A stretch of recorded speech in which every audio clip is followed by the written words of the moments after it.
What would be a good way to protect tender, sour orange limbs this winter? I usually pile a bunch of leaves around the base to keep moisture in and help keep the frost away. The tree is trying to survive, so how can I help it? This is Warren from North Charleston, South Carolina. Wow. He's done a lot of work there. Yeah, he does. Done a lot of work there. I like that. Yeah.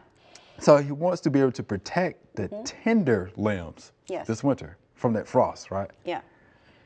How does he do that? Well, you know, and this is going to be the key here. What temperature that gets, you know, can this particular plant stand? I mean, what's the lowest temperature?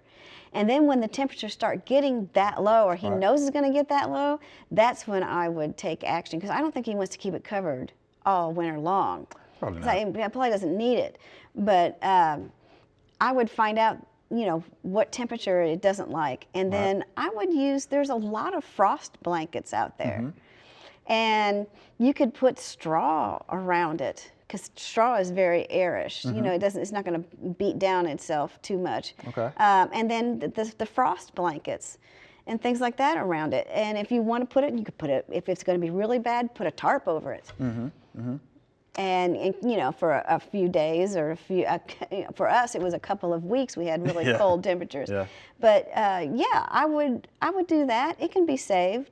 And then in the spring, when it starts getting warmer out, he's got all those sucker growth coming in from the tree. I would pick which ones you want to keep, the, you know, the nicer ones, and make sure they're far enough away from each other so that when they do grow together, they won't rub each other. Oh, that's good. I didn't think about that. Okay, you're right. You're definitely right. Okay. So a couple of things here. Let's make sure we know our plant zone. Yes. For sure. And what the plant actually likes. Okay. And if you're going to cover it, blankets, sheets, make sure it comes all the way down to the ground. Definitely come down to the ground. It needs to be supported, right? Because you don't want those sheets and blankets hanging, you know, over these limbs, because you could possibly break them. Yes. Right? And then, of course, remove those, you know, during the day. Yeah. You know, start to warm up a little bit. So, okay, I like that, because we need to catch that heat, right? That's radiating from the ground. You know, from the ground. We hope you loved the video. We would love for you to ask more questions. Be sure to leave those questions in your comments.